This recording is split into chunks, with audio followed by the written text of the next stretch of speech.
love, to honor, and to cherish him in sickness and in health, for better or for worse, and forsaking all others, remain faithful to him until death do you part.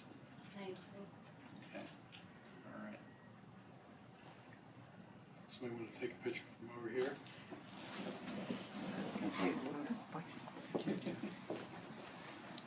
Go up there. Save it close. Yeah, go up right here and take a picture this way.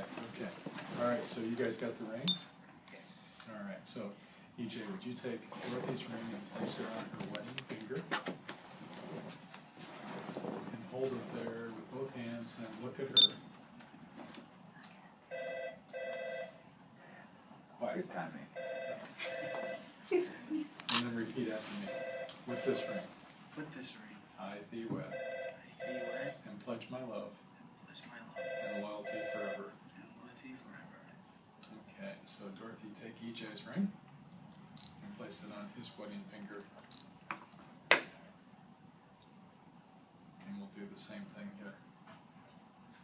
Hold it there with both hands and look at him and repeat after me.